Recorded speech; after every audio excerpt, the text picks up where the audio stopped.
وذكر فإن الذكرى تنفع المؤمنين. Bagaimana kira-kira cara kita memakmurkan masjid? Makmur itu bahasa Arab, bukan bahasa kita. Makmur itu asal kata dari imarah. Imarah itu bermakna meramaikan, memberdayakan masjid untuk ibadah. Ya. Kalau makmur bahasa kita kan tentram ya, rezekinya banyak, terus istrinya solihah, anaknya banyak, apalagi itu makmur hidupnya, tenang, duduk sebentar langsung, oh makmur banget nih. Itu makmur kita. Kalau makmur masjid ini, meramaikan masjid, kurang lebihnya apa yang kita lakukan kepada tempat yang agung ini? Satu, mengagungkan masjid. Jangan menganggap masjid tempat yang biasa sebagaimana tempat-tempat yang lain, apalagi meremehkan dan merendahkannya. Ini. Jadi meramaikan masjid itu jangan dikira orang hanya gemeruduk datang, harus dimulai dari hati kita. Bagaimana hati kita menyikapi, menghayati dengan masjid? Mari kita latih diri kita untuk mengagungkan masjid. Mengagungkan itu berbeda. Kita datang baru di emperan sana, sudah ada aturan adabnya, ada tata caranya.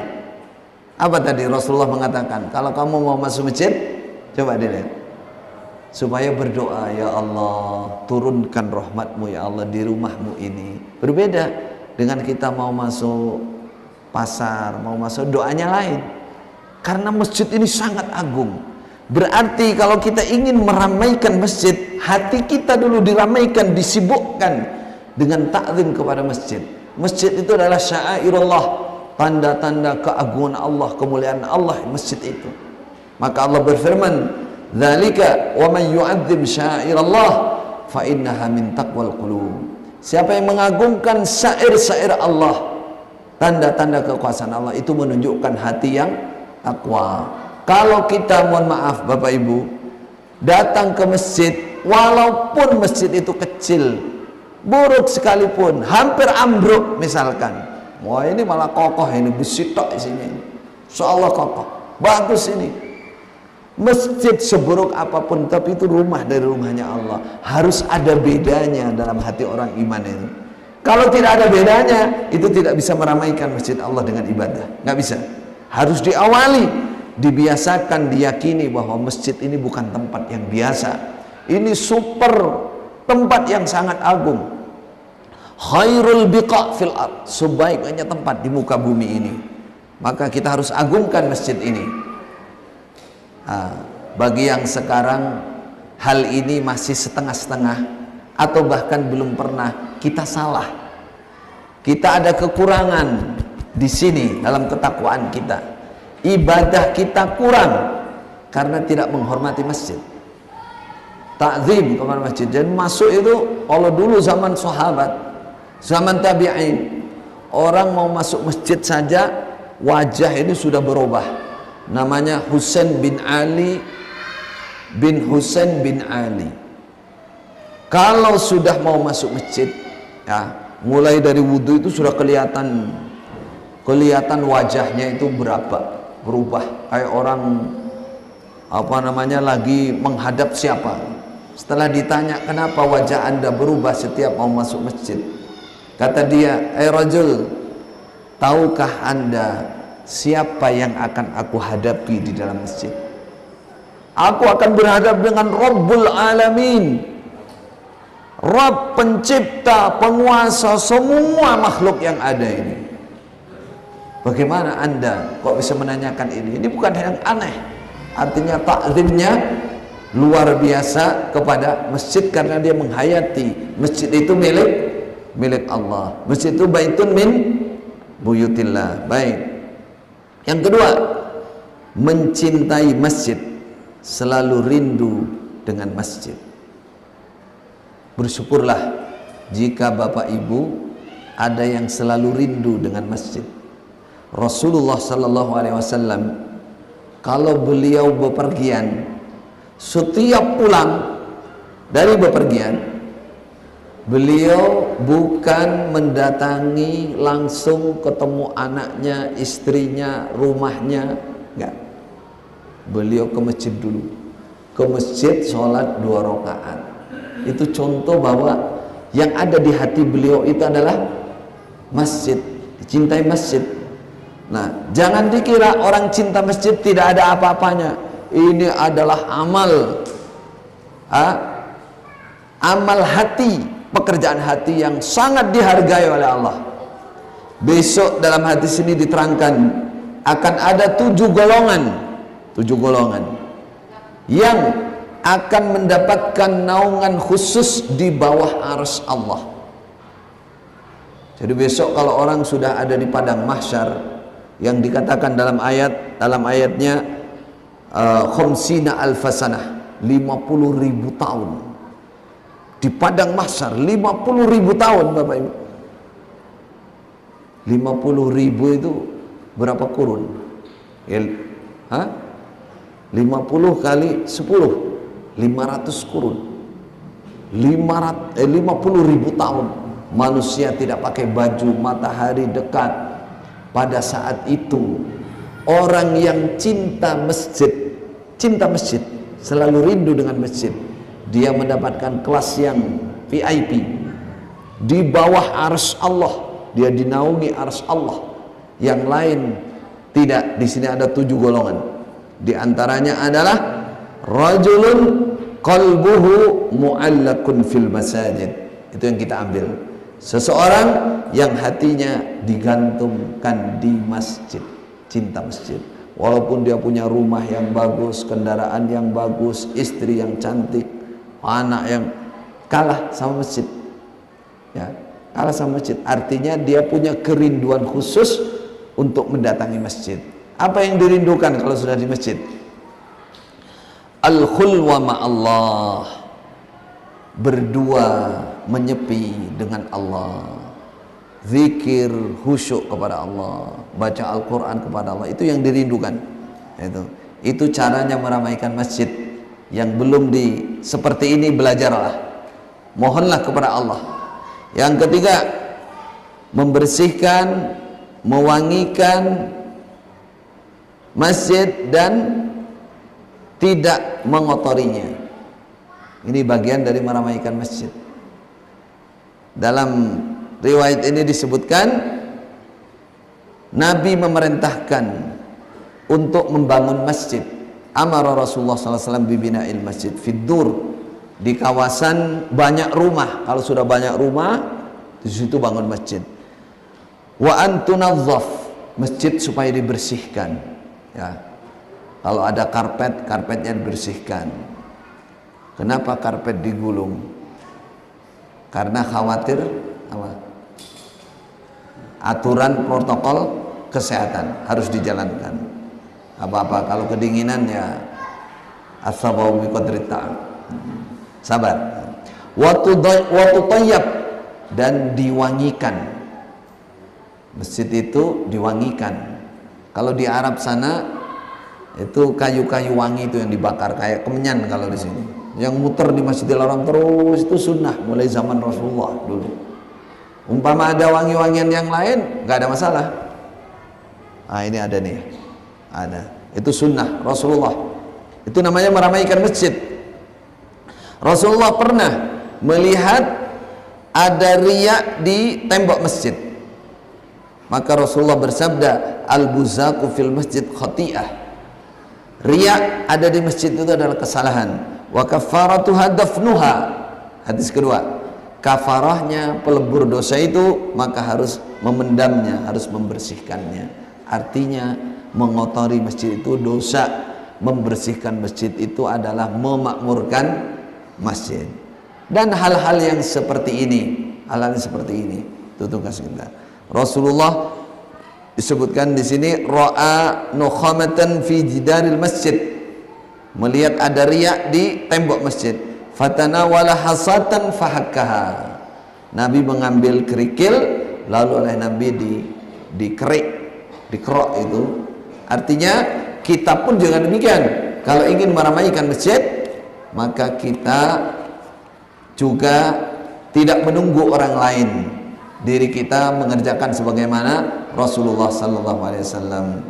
Yang terakhir dalam hadis ini diceritakan anna imra'atan sauda kanat takumul masjid aw syabban. Jadi Nabi itu punya orang khusus untuk membersihkan masjid.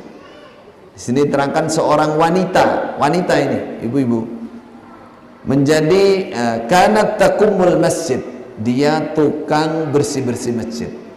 Aw syabban, atau pemuda, seorang pemuda. Cerita singkatnya, suatu saat tukang sapu masjid ini meninggal dunia di waktu malam. Akhirnya oleh para sahabat, karena takut mengganggu Rasulullah, dikuburlah di waktu malam. Setelah subuh, Nabi nanya, mana tukang sapu masjid? Sayangnya Rasulullah kepada semua umat, sak tukang sapu pun kalau nggak datang ke masjid dicari oleh Nabi. Mana tukang sapunya?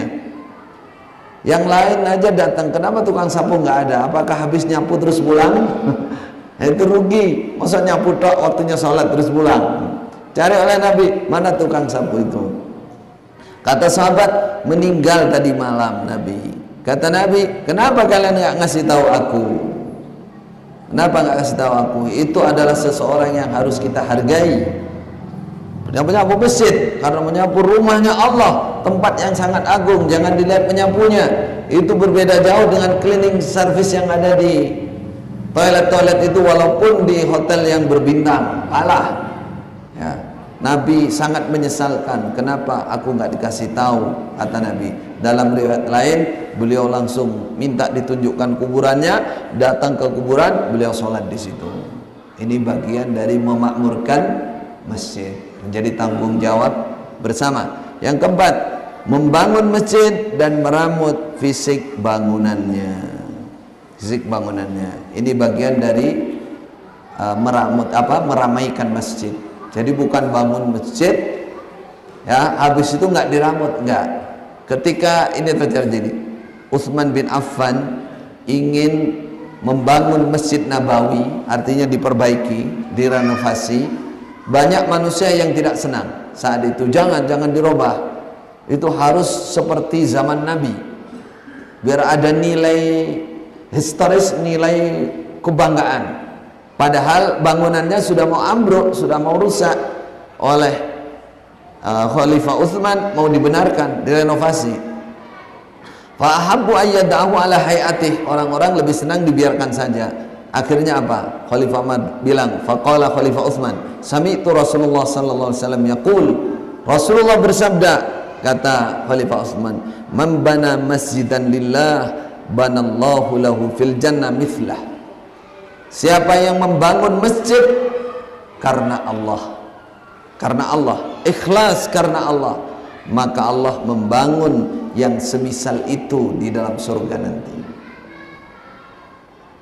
Akhirnya apa? Semuanya setelah diterangkan dalil ini, semuanya bisa menerima. Artinya membangun dan merenovasi itu bagian dari memakmurkan masjid, dan itu pahala besar di mata Allah nanti, di sisi Allah nanti. Harus diingat tapi lillah, ikhlas karena Allah.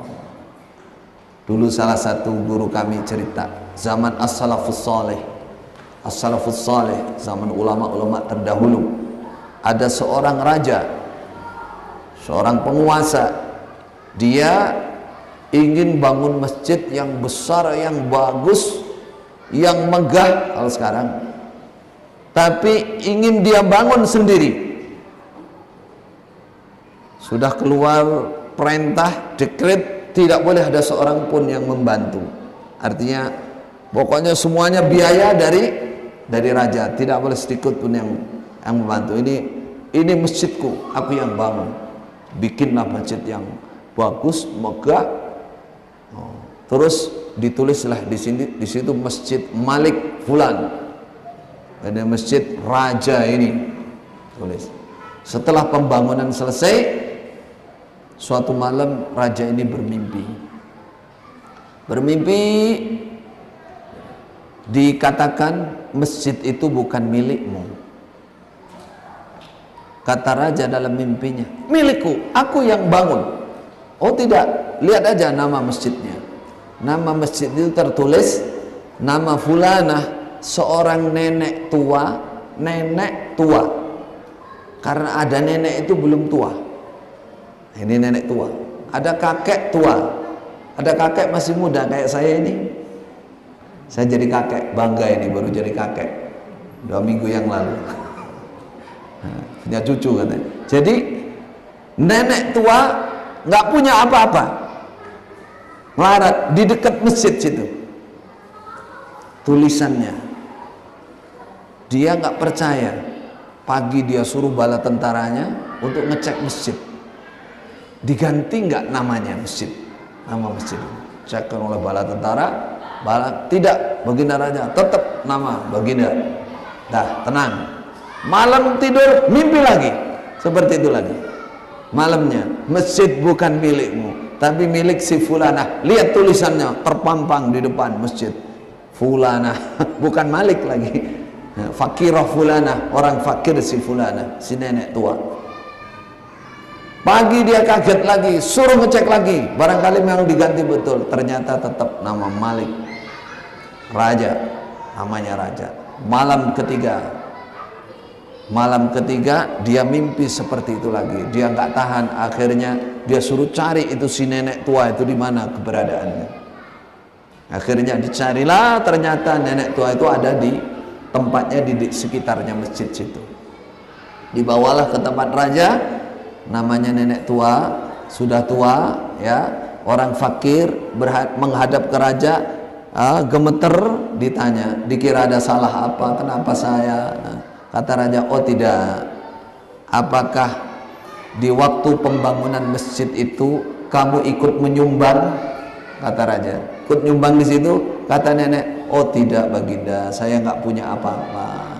Coba diingat-ingat, kamu menyumbang apa? Tidak baginda raja.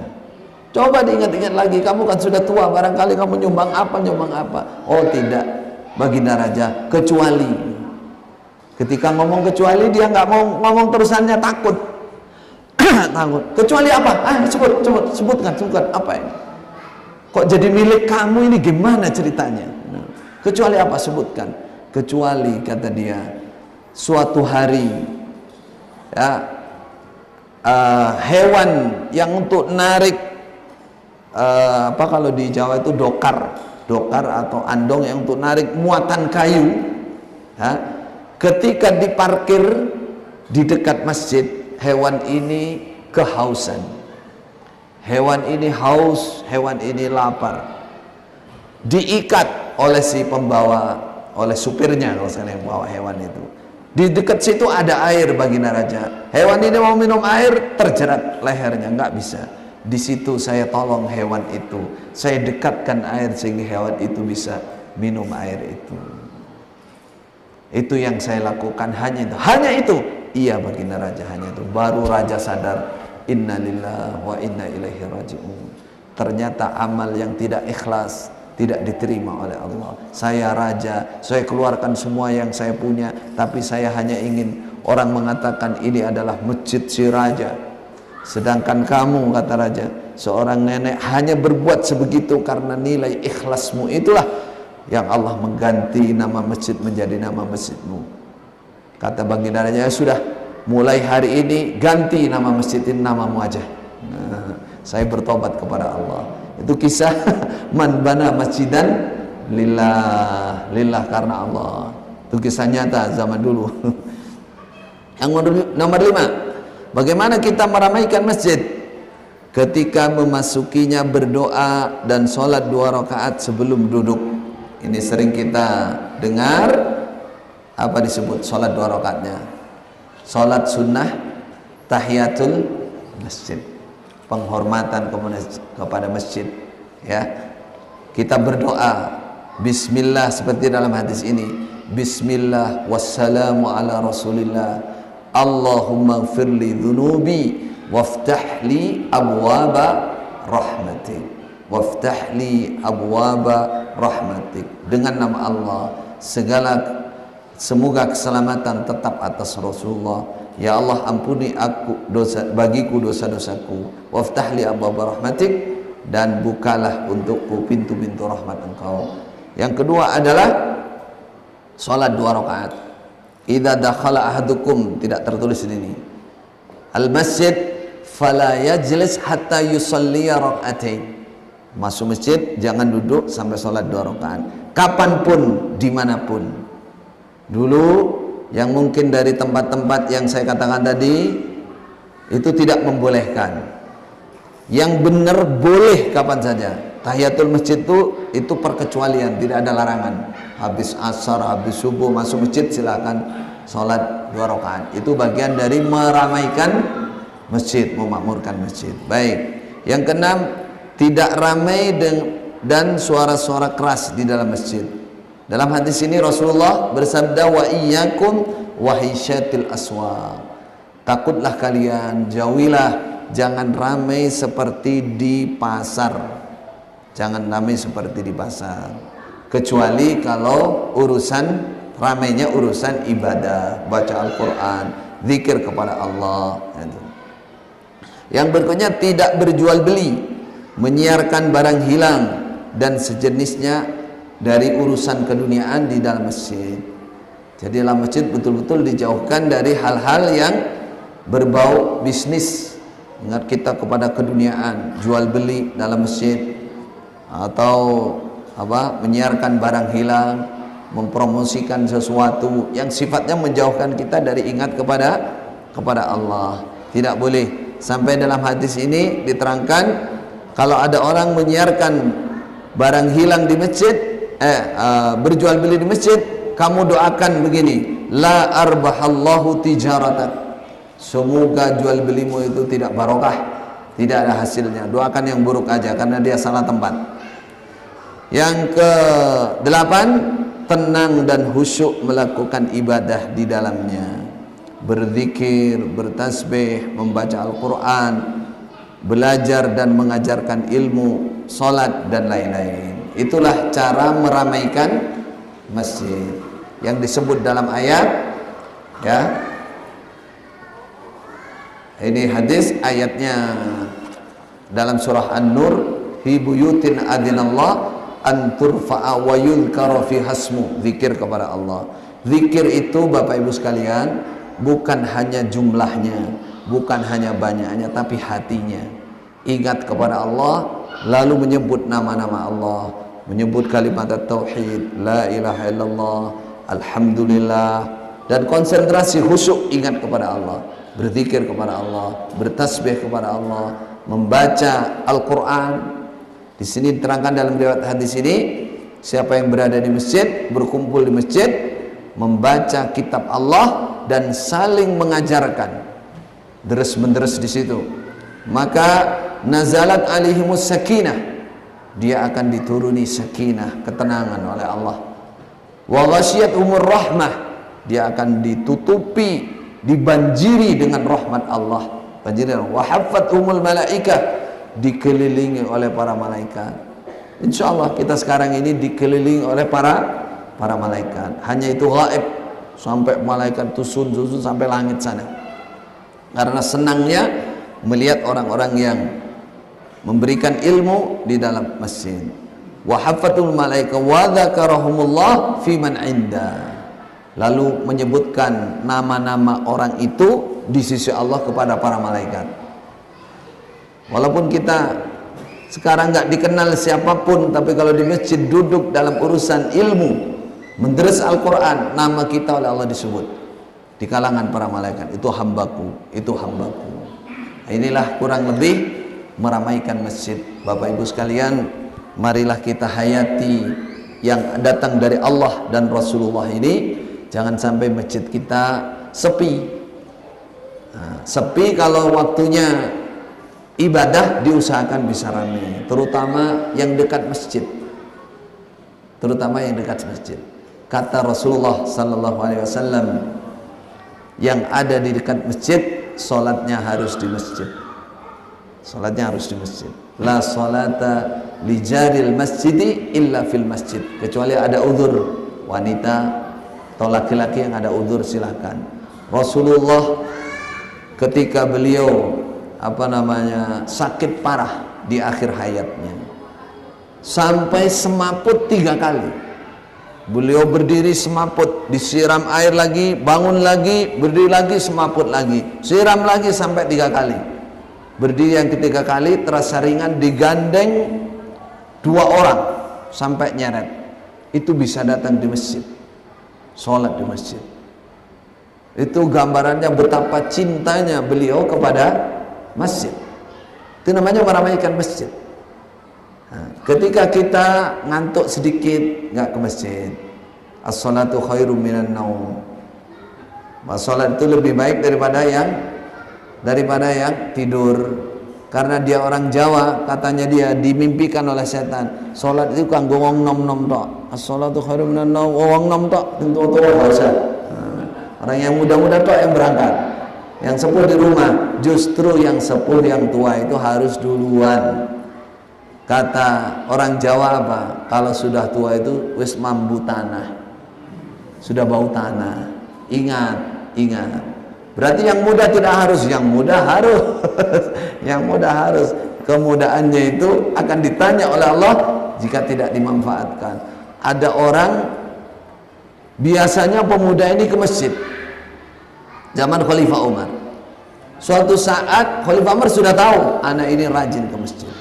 Suatu saat nggak datang ke masjid.